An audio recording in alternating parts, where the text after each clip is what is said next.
Well, first definitely is homelessness. With the amount of money the country has, like, I don't think there should be as many homeless people. I think, like, I have a business myself. I see the amount of tax that's paid. It's the health system, it's the waiting list in the health system, and the people on trolleys. Because my daughter had an accident there over Christmas, and she was on a trolley for nearly 48 hours before, and she was ill. She was really ill, like. So that's what's the real issue here, like, in Cork.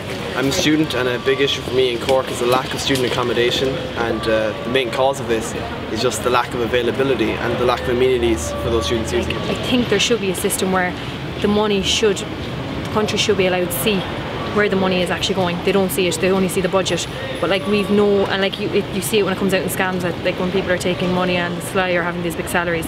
I think we should be able to see the breakdown of where the money is going in.